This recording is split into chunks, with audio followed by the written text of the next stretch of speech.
Tensions high on campuses nationwide as the Israel-Hamas war protests continue. And now on KOIN 6 News at 4, we're following whether we could see it here. And staying on top of Oregonians desperately trying to get their unemployment. We speak with one couple at risk of losing their home. Plus, we're going inside a pub that Taylor Swift has put on the map. Live, you're watching KOIN 6 News at 4. Watching out for you. Happening right now at 4, a nationwide movement arrives on the campus of Portland State University. Good afternoon, everyone. I'm Todd Unger. I'm Jenny Hansen. Demonstrators calling for a ceasefire in the war in Gaza, protesting last night and then returning to the campus today. Brandon Thompson is live there monitoring what's happened. And Brandon, it looks not too crowded behind you. How are things going?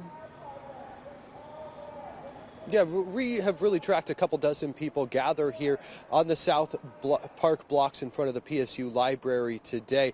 Last night I spoke to student journalists here at Portland State who say around 35 protesters were there for that demonstration. Portland police broke up that protest last night around 1 a.m. It was also on the South Park blocks. They say that they broke it up because the park closes at 9 and people didn't disperse until, again, 1 in the morning. The park blocks are not technically PSU property. They are city parks, but the university says they are monitoring the situation, working with the city, and their campus police have been circulating this area all day. They're going to work to ensure the safety of staff and students should anything happen. The people we're speaking with at this protest want Portland State to advocate for a ceasefire in the war in Gaza and for the university to cut ties with companies they believe are profiting from the war.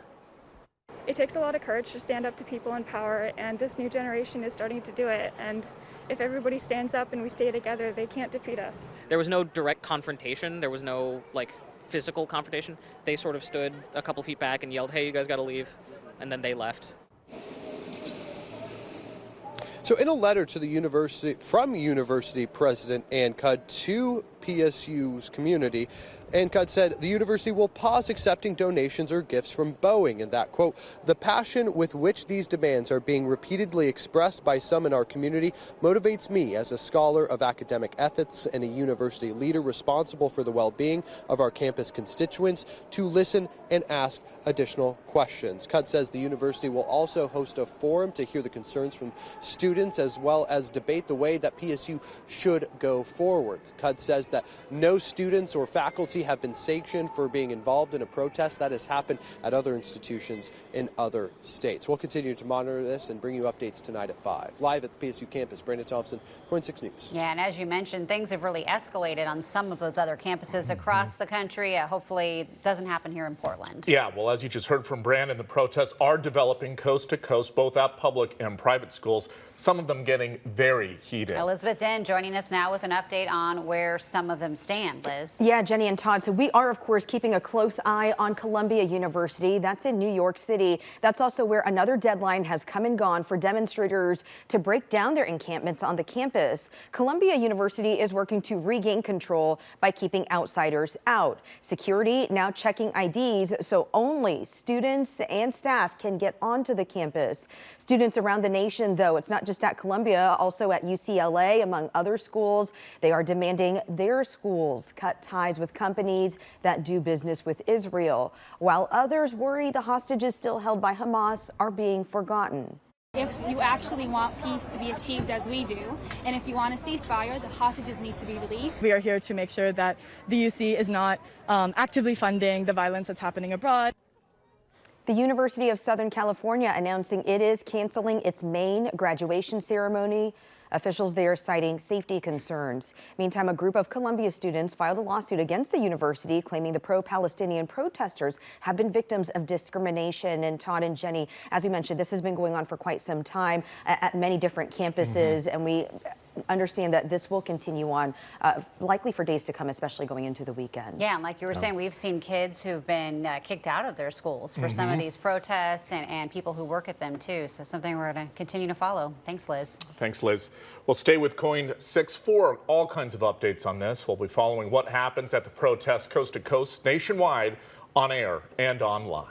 KOIN 6 has been bringing light to people's struggles with the Oregon Employment Department for weeks after they launched a new website. An Aurora couple at risk of losing their home as they wait for unemployment benefits. We sent Ariel Salk to ask tough questions. She joins us live. And Ariel, what do they think is behind these delays? Yeah, Lori Boyce believes it's the new website that's to blame. Her husband has been laid off in the past and has applied for unemployment benefits and got those benefits within a few days. But since this new website has launched, they've waited way longer than they really can. Now, in March, the department merged unemployment insurance to Francis Online. Since the launch, KOIN 6 has received dozens of messages from viewers unable to get their money or get through to the department for help. Lori Boyce says her husband applied for unemployment earlier this month. She says without that check, they could lose their home. We've been married 43 years, so probably 39 years, 40 years. What would happen if you weren't able to make your house payment? We'd probably lose it. And then we would be homeless. Now, Boyce blames the new system, saying it's not the first time that they have applied for unemployment, like I mentioned. And in the past, they were paid just within a few days. This has been several weeks that they've been waiting now. Now, we did once again reach out to OED, and they responded via email saying certain applications will just be approved more quickly. Say it's a no fault, or you were laid off, versus claims that if you quit or you were fired will take longer. We will continue covering this and bringing you the latest. Reporting live in Southwest Portland, Ariel Salk, KOIN 6 News. Yeah, so frustrating. Ariel, thank you. Some breaking news we've been following now. A massive tornado, look at this, caught on camera hitting Nebraska. Officials say it demolished homes as it tore for miles through Omaha this afternoon. This as severe storms set to tear across the Midwest, putting roughly 20 million people at risk. We are working to learn if anyone was hurt or killed. Some pretty striking footage there. And Josh, I saw online some people estimating that could have been as wide as half a mile at certain times. Yeah, definitely a monster of a storm, likely a wedge tornado kind of tracking its way just to the south of the Omaha, Nebraska area earlier today. And that severe weather threat, it still remains even at this point in time through the Great Plains states. Here you go, a live look at all of the active weather stretching from Iowa down to Texas. We'll zoom in, start off just outside of the Dallas-Fort Worth Metroplex, where several tornado warnings are in effect, along with the severe thunderstorm warnings. And parts of Oklahoma, parts of Kansas and Missouri also picking up on those tornadic activities as all of these cells continue to track their way to the north and east. But the brunt of this system really continues to lie right outside of the Omaha, Nebraska area, now taking aim at parts of Des Moines, Iowa. This is going to be an ongoing trend, not only tonight, but again for tomorrow. So for the rest of this evening, expecting to see just at about a 2 to 3 out of 5 chance to see things like damaging wind, strong, gusty, tornadic activity, and also seeing the large hail even into tomorrow. So those threats, they do remain. If you've got friends or family members out that direction, make sure that they are staying weather aware. But of course, a much different picture for us here in the Pacific Northwest is just a few light scattered showers continue to track their way through our area. But coming up in my extended forecast, we're going to be breaking down exactly when this wet and cooler weather trend is expected to last as April rounds out. All right, Josh, we'll see you in a minute. Well, KOIN 6 is your local election headquarters. Our own political director, Ken Boddy, moderating a debate just last night for some of those vying to be Portland's next mayor. A panel pressed current city commissioners Mingus Mapps and Carmen Rubio and local business leader Keith Wilson. A lot of the discussion was about how the candidates would support local businesses and organizations of color. How do you begin to actually implement strategies beyond unity breakfasts and other things to actually make us heal together, work together, and do that well together? As a person of color, to be a voice for other people of color, and also to be a bridge. I recognize that we live in a diverse community, and one of the things that I need to do is to remind Portlanders that we are all one community, although we might be many different people. You can sit and talk and cross and bridge the distance with someone else. And you need someone that's going to be able to bring people to the table, keep them to the table, keep them focused on getting results. We take action. we immediately begin to work with our 12 counselors that are going to be brand new. The first week we declare a public safety emergency, and we start marshaling all of the assets and the community goodwill and the community and the city together. The industry group, the National Association of Minority Contractors Oregon, hosted that debate. Well, the union representing Portland police officers taking issue of police accountability to the voters, and a former sheriff is trying to unseat a powerful incumbent for Clackamas County chair. Ken Body is here with a preview of Sunday's Eye on Northwest Politics. Hey, Ken. Well, who should ultimately be responsible for disciplining the police if that's necessary? And should current or former police officers be part of that process? We tackle those questions on this week's Eye on Northwest Politics. In the wake of the demonstrations of 2020, Portlanders voted to create a community oversight board made up of citizens to respond to alleged police misconduct. It would take effect in 2025.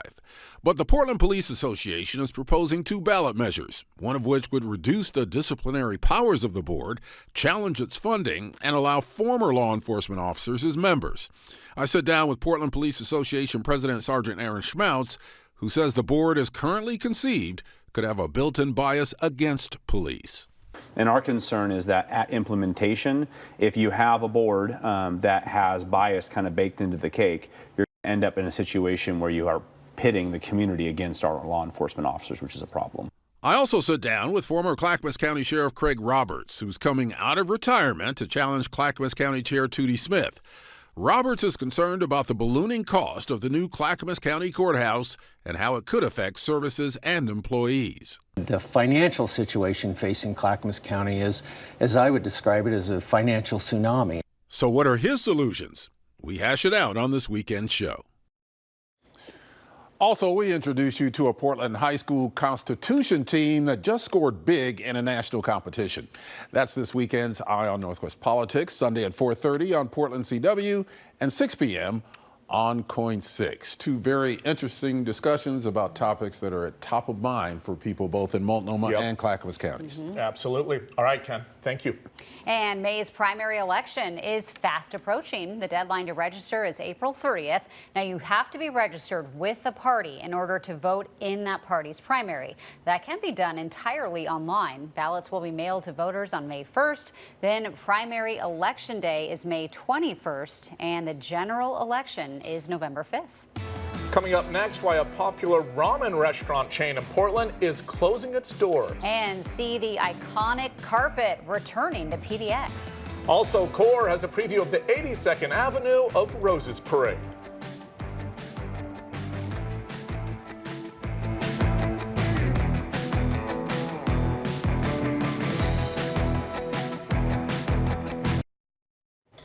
Some sad news for Boxer Ramen fans. The restaurant chain has announced they are closing all of their local stores this coming Monday. In an Instagram post this week, the chain said it has become, quote, impossible to continue operating. They also said they will be open for normal hours through this Sunday, the 28th. They said to their followers, "You truly are our family, and we will miss each and every one of you dearly." Another Portland staple also shifting operations. Von Eber Brewing says that after 6 years, they're calling it quits in the Pearl District. In a social media post, they explain they want to focus on opening up a new brewery on North Cook. They shared those photos of their new spot earlier this year. Other locations like the pub at Glendevere Golf Course and the tap rooms in Beaverton and Cascade Station, they are still open and doing fine. The last day for the Pearl District spot is Sunday. Oregon football spring game taking place tomorrow in Eugene, and it has definitely become a big event over the years. And KOIN 6 was the only Portland station to sit down one-on-one with Dan Lanning before the big contest. Brenna Green joining us now with more on that. Jenny, Todd, this is an Oregon team that has so much hype going into this season, and rightly so, returning a lot of key pieces, and their transfer quarterback, Dillon Gabriel, is one of the favorites for the Heisman right now. Fans will get their first look at him in an Oregon jersey tomorrow. This game has turned into a legit event for Oregon athletics over the years. This year's game is also going to feature a concert from Eugene native Matt Kearney immediately after the contest. I asked Coach Lanning if it has been an emphasis during his tenure to make this game bigger and bigger. He told me he hasn't had to do too much.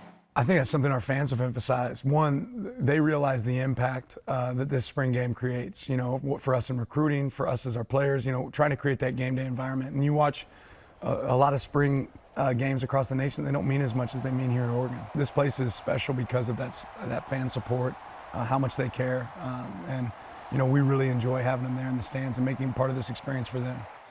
This game is free to attend tomorrow when it kicks off at 1 o'clock, although it is recommended to bring non-perishable food to donate. We'll have more from this exclusive interview tonight in sports around 5:40. Guys, this was a crazy interview. I shot it yesterday. Yeah. 11:17 was when Dan walked into the room. We got him out of there at 11:26. Less than an hour wow. later, he was on the plane to Alabama to go be at Bo Nix's draft party. Oh. Efficiency. Wow. And does he usually do these sit-downs with local media?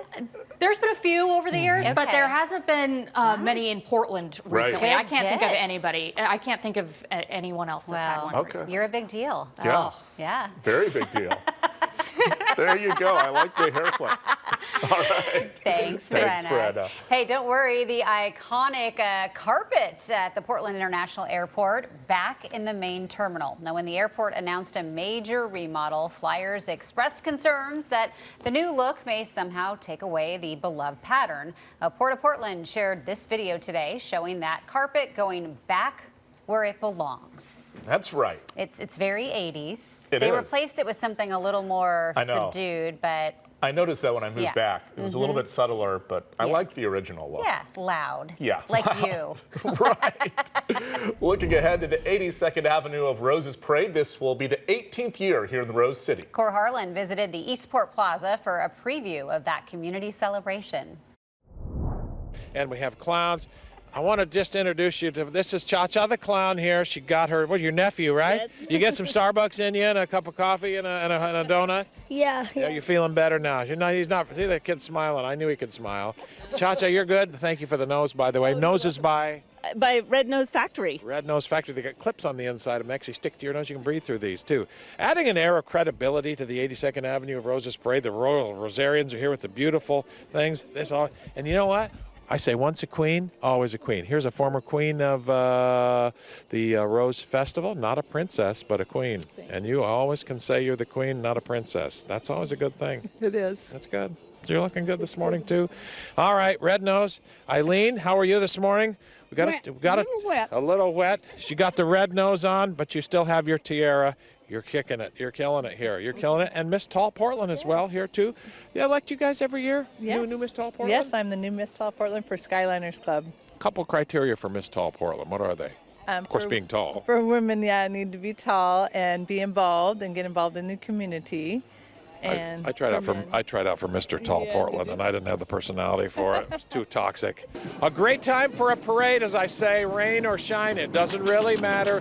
The only thing about the rain this time of year, Cha-Cha, is that it rains a little bit warmer this time of year than it does colder normal times of year. So it's a warmer rain, right? That's what we tell people from other parts of the country here. Come on over here, Queen. I like to be in the presence of royalty and clowns. Queens and clowns. From the 82nd Avenue of Roses Parade, I got queens to my right, clowns to my left, Winterhawks to my right, Impalas and C-10s to my left. The Royal Rosarian. Give everybody a wave here as we get ready for the unofficial start of the Rose Festival season with this 82nd Avenue of Roses Parade. Don't forget Eileen over there with the tiara.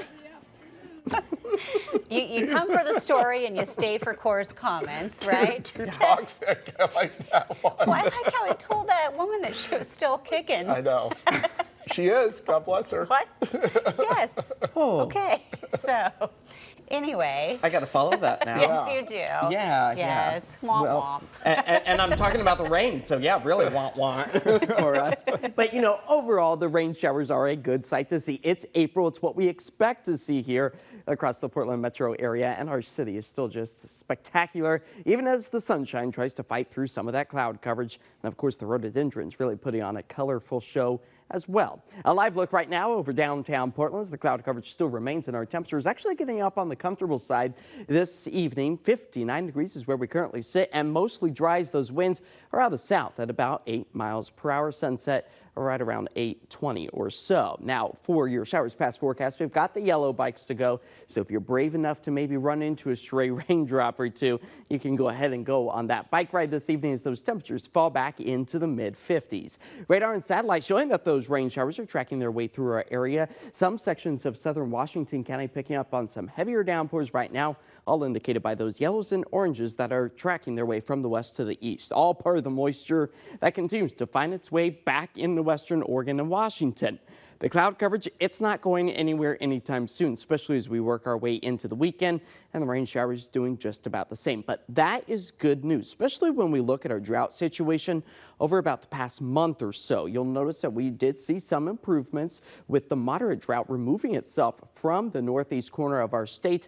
But you'll notice the northwest corner, where Portland, much of the Willamette Valley, our forecasting area is once again falling back to the abnormally dry conditions due to the above average temperatures and the dry stretch of weather we've seen for much of the month of April. But thankfully, we are still picking up on some moisture even up in elevation. So hopefully going to kind of take a few steps back from those colors that have appeared back with our drought. As active snowflakes are falling right now with that live look over Mount Hood Meadows, as our snow elevation levels are expected to dip down close to 3,000 feet by the time we get to Monday. And that's great news for skiers and snowboarders alike. Seeing the base layer build back up, seeing several inches of snow over the past 24 hours. And if anything, the temperatures are going to stay cooler than average, and that's going to keep all of that fresh snow in place for the next several days. So here it is all timed out. The snow still falling over the mountains. And then for the rest of this evening, a hit and miss shower is a potential. We dry out briefly for the start of the day Saturday before the next push of moisture, widespread, heavy at points in time, will once again return by the afternoon and evening hours during the overnight time frame. Saturday night into Sunday, maybe picking up on a stray raindrop or two, and much of the same as we work our way into Sunday afternoon and Sunday evening. So Sunday definitely going to be on the drier side as opposed to what we will see Saturday, helping to fill up the rain gauge all the way through Monday evening, where even more rain is expected, seeing close to about a ½ inch of moisture as the cool pool of air still sits overhead, keeping our temperatures below average, only managing to get up into the 50s at best. So here's what's in store for the weekend. Upper 50s, very similar to what we saw today again tomorrow, close to 60 degrees on Sunday and slightly drier. 7-day forecast, there you go. The rain showers continue all the way through the end of April. Tuesday, things could get a little bit more interesting in the evening hours, seeing a little bit more of some convective action. That's the thunderstorm potential in the afternoon as we dry out our skies, return the sunshine, and put those temperatures where many of us like them in the mid to upper 60s. You like that? Yeah, that's all I got to say. I love the sunshine. Okay. It is back to work for one member of the royal family coming up, where King Charles will make his first official public appearance in months. Plus, it is the annual White House Correspondents Association dinner this weekend, what you can expect from this year's big event. And costs for everyday essential items continue to rise. We'll have a look at what the government is doing to combat those soaring prices.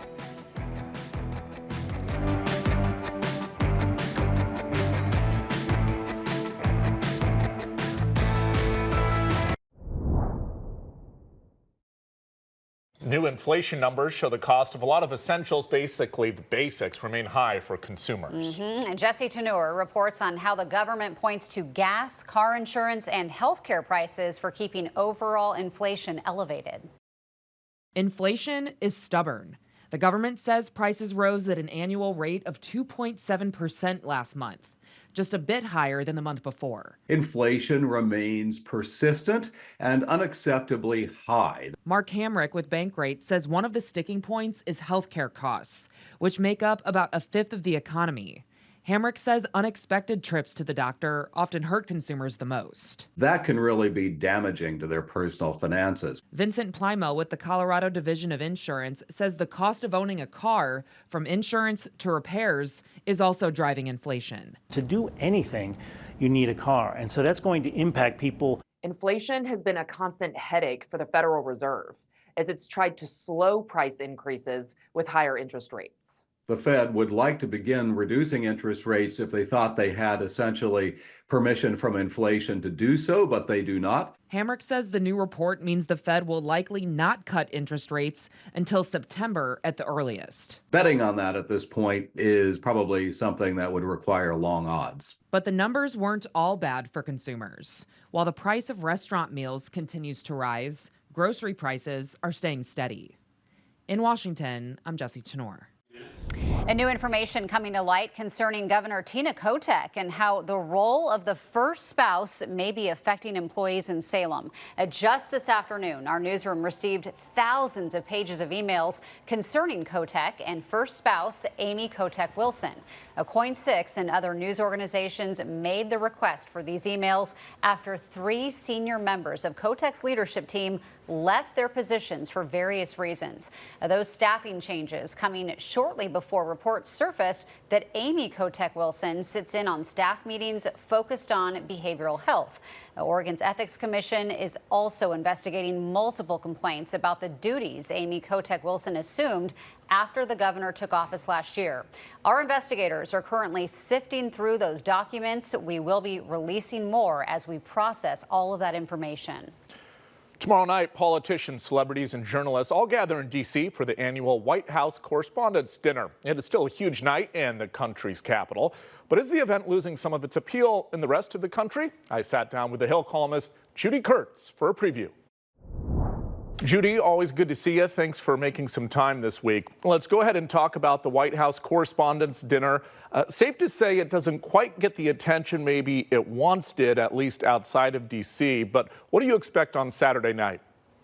And nonetheless, it's still considered the kind of it event of the social season here in Washington, a hodgepodge of about 3,000 lawmakers, journalists, mixing and mingling with these Hollywood celebrities. It's a very bizarre scene, but we can expect a lot from this year's gala dinner. We're going to have Colin Jost as the headliner for the event from Saturday Night Live. And of course, President Biden should be speaking and making some jokes that will make headlines the next day.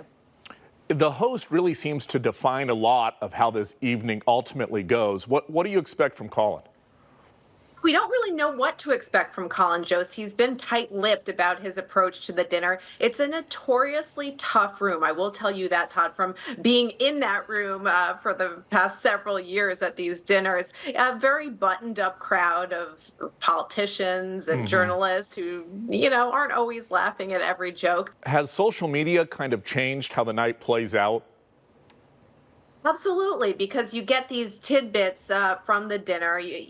Never before could you see maybe the Speaker of the House talking to the Lindsay Lohans of the world in real time. People are tweeting out photos from the event. You get the sights and sounds of the dinner itself from social media, but it also amplifies sometimes the cringeworthy jokes that either the president might tell or the headliner for the night might tell, as well as the best of the bunch. I think for some parts of the country, maybe more conservative areas, the event has come to represent some of what's wrong with the media or Washington. Do you think it can ever return to how it might have been perceived 25 or 30 years ago, or are those days long gone? Absolutely. I think, for critics of this dinner, it's considered the swamp at its swampiest. Journalists rubbing elbows with White House officials and Hollywood celebrities. The White House Correspondents Association, which is the organization that represents journalists and hosts this event each year, would argue that this is really one night to celebrate the First Amendment and really the value of a free press. And in addition, raise some money for journalism scholarships for students. Judy, thank you so much for giving us a few minutes. Thanks so much, Todd. I love that dinner, by the way. I watch it every year because the comedians, Colin Jost, I love him. He's going to do a good job, I think. Yes. Yeah, tomorrow night. A local company taking some time to give back. Jeff Gianola here with that. And what else is ahead at 5? Yeah, it's National Volunteer Week, in case you didn't know. And today we're hearing from one company taking time out of their day to help out our favorite charity, the Sunshine Division. Plus, a new meeting as tensions remain. Details on the Secretary of State's visit to China, what they discussed. And more names coming off the board as the NFL draft continues into round 2, as some local names wait for their names to be called. We also have an exclusive interview with Oregon coach Dan Lanning, who traveled down to Alabama and was with Bo Nix, his family and friends, when he was picked number 12 in the draft to the Denver Broncos. Todd, just as Jenny predicted. Yeah. She said exactly where Bo would go. She was all over it. You were all over it, Jenny. I was actually more excited about Michael Penix and Rome Odunze. But that was a surprise. It was I was very much surprised. Yes, so, but yeah, good for all of them, though. Yeah, a lot of representation. Okay, see you guys in a half hour. Okay, all right. We'll see you then. See you, Jeff. Well, King Charles is returning to public duties next week following some cancer treatment. Buckingham Palace says he'll mark the milestone by visiting a cancer treatment center Tuesday. It'll be the first of several public appearances he makes in the coming weeks. The British King is taking a break for about 3 months to focus on treatment and recuperation after he was diagnosed with that undisclosed cancer. Well, that's good. I think the public will be glad we'll be glad to see him. Yeah, right? they've had a lot of health problems in the royal family. I know. With Princess Kate. And wishing him well. A new movie about Frank Sinatra and his second wife, Ava Gardner, is in the works. According to Variety, it is set to star Oscar winners Leonardo DiCaprio and Jennifer Lawrence, and directed by none other than Martin Scorsese. It seems like Marty really likes Leonardo, Leo. yes. Marty and Leo, that's what they call each other. Yeah, and I love Jennifer Lawrence too. So, she's really good. Yeah, I don't know, they'll make her look all, like Ava Gardner, right. I guess. Yeah, she's fun. Okay, cool. Okay. Still ahead tonight, caught on camera. We've been talking a lot about birds lately. A mega rare bird spotted along the Oregon coast for the first known sighting ever in U.S. history. Into some bar called the Black Dog. And we go inside the small London pub that Swifties have suddenly descended upon.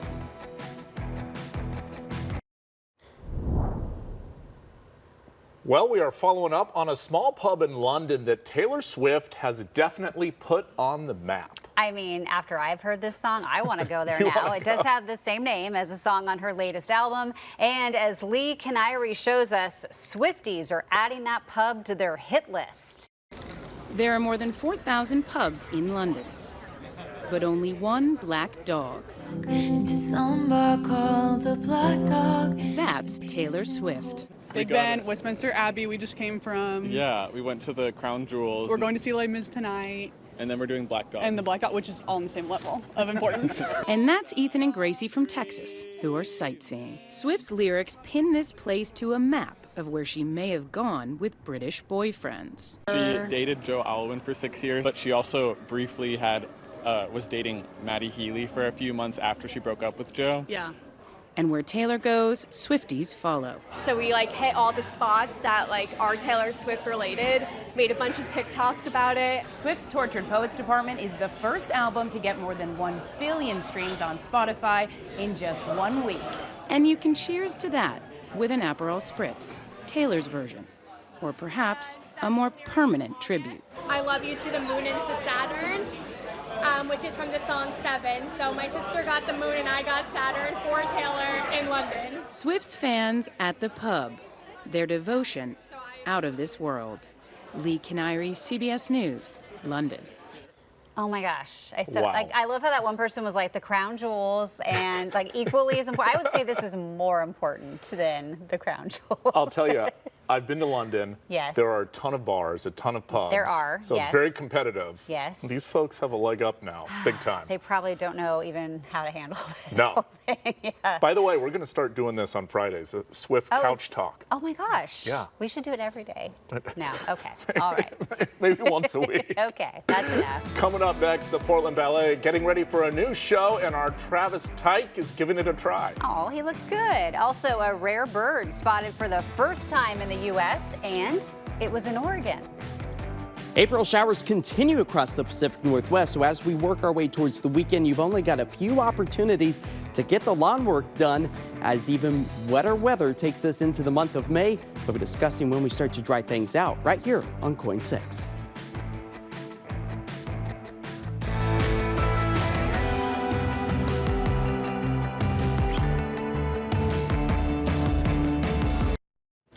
Happening now, a popular retail event is back in Portland's Central East Side. The Portland Night Market on Southeast Alder features dozens of local vendors, everything from fashion to food, home goods, and a whole lot more.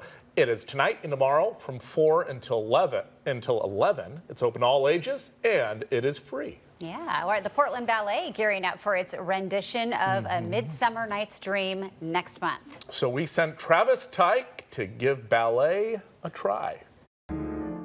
Grace, elegance, strength, and finesse are all words to describe ballet performers, but not me. I still figured I could give it a try before the Portland Ballet performs A Midsummer Night's Dream at Portland State's Lincoln Hall next month. In fact, helping guide me along are two of the stars of the show, Nick-Lee Jerica and Maya Barmada. Maya saw her first ballet performance when she was just 4 years old. That performance was A Midsummer Night's Dream. Now, she's about to play the role of the lead character, Titania. It's pretty crazy. I know like a bunch of the girls that did it like when I was little, and it's been just like cool doing it now. Perfect. I have two experts helping guide me in my first lesson. How hard can this be? But from the technical aspect, it's really hard. Well, this may be harder than I thought. But let's get started. This is Lauren Lane, Associate Artistic Director at the Portland Ballet, and the woman tasked with the impossible job of trying to teach me. Do you have socks on? I do have socks on. That's probably not as You mean my Brooks running shoes are not good for ballet? Grand plie, really point your knees over your toes. That protects your joints, and then you'll port a bra forward. Yeah. How do your feet go that flat?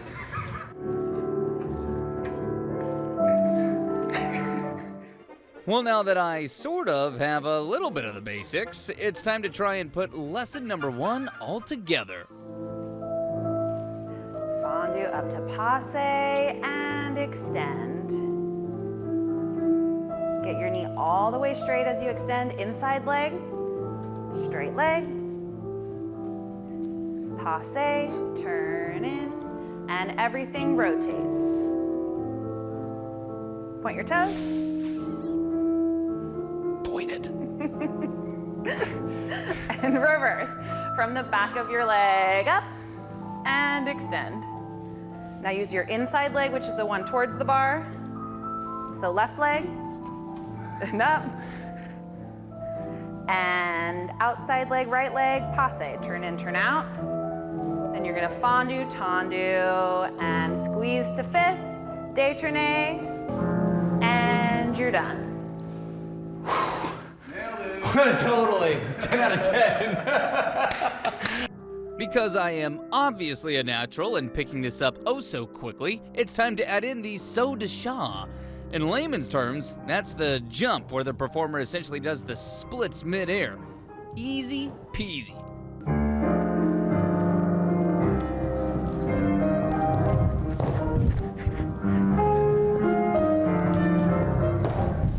Not even I totally lost where the feet go. You move so fast. It's wild. That's technically a slow. I'm sure. Okay, maybe I'm not picking it all up right away, but now I get to try something a little more in my wheelhouse. Nick and Maya showed me a scene from the show, and I get to wear the king's cape. Too much, yeah. There we go. Okay. Oh, it's too much power. Yeah, exactly. No one there. After a quick run through of the scene, it's camera, lights, action.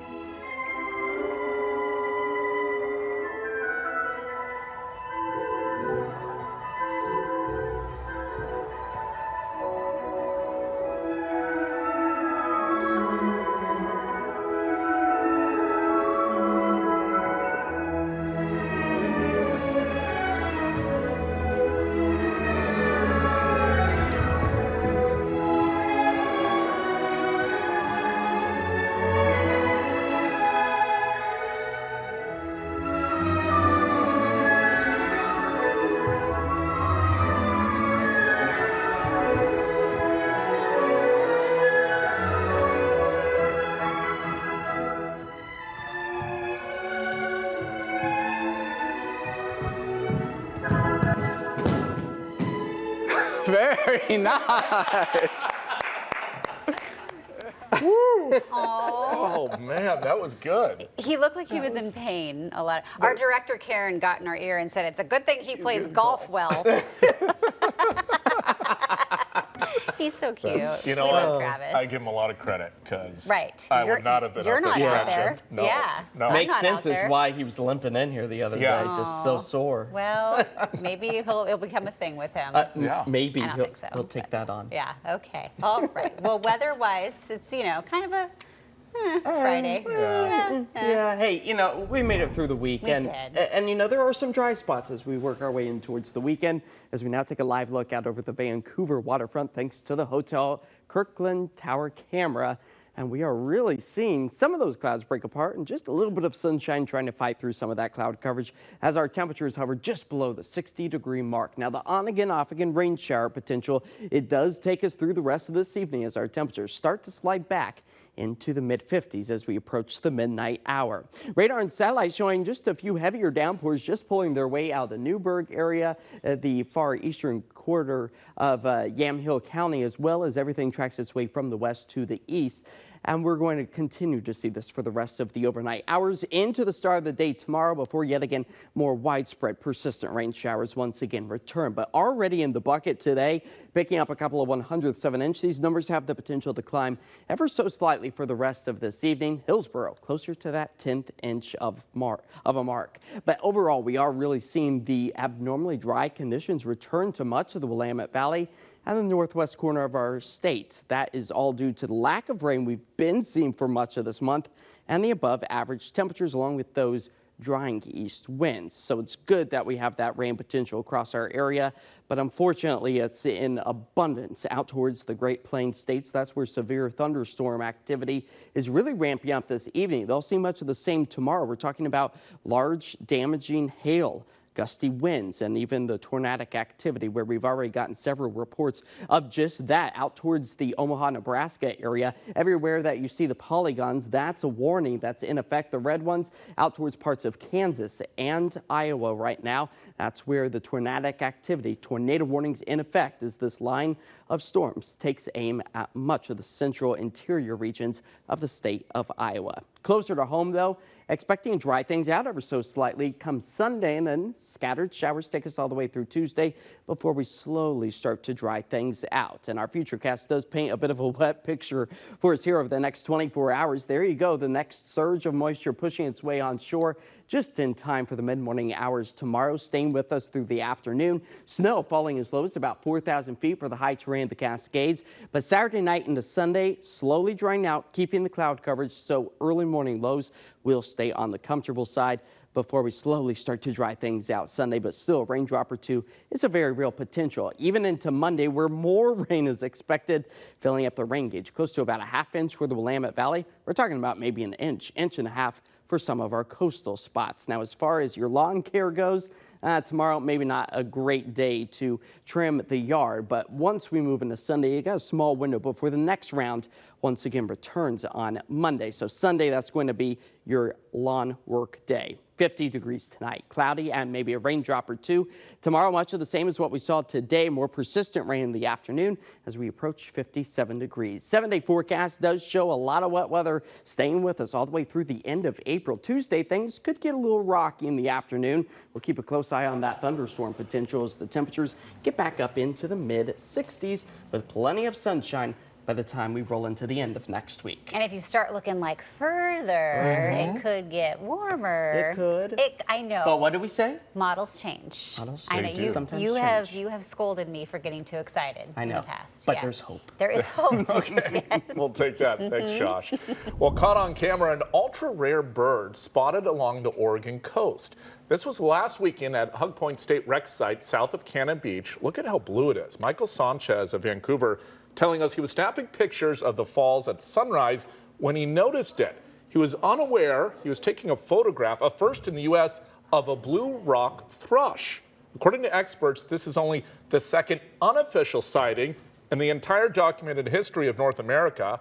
To learn more about that bird, which usually is in Asia, check out our article at coin.com. Hitched a ride on a ship. It or must something, have, right? yeah. Okay, pretty cute. Hey, putting the fun in functional beverages. Coming up, how companies are looking to do more than quench your thirst.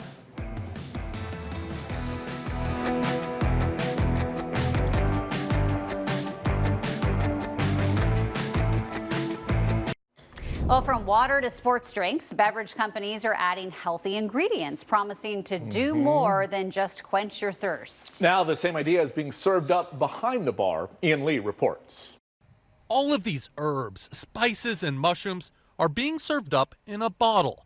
Non-alcoholic drinks packed with promises, some giving you a kick, others made to mellow you out. We try and create drinks that can fit into these social occasions, which alcohol has traditionally serviced for a long, long time.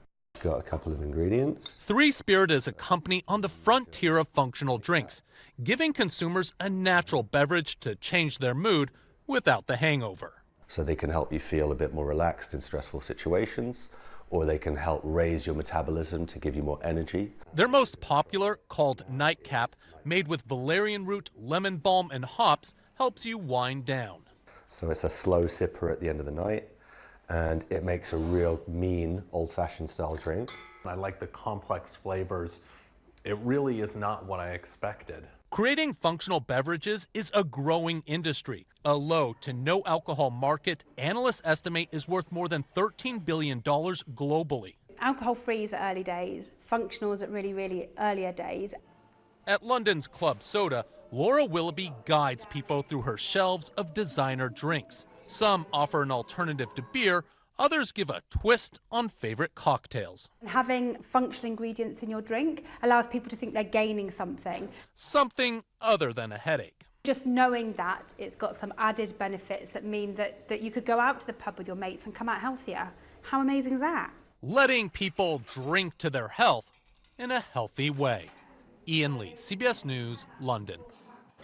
And that does it for us today at 4. We'll see you right back here on Monday. We will. Now here's Jeff and Liz for Quinn 6 News at 5.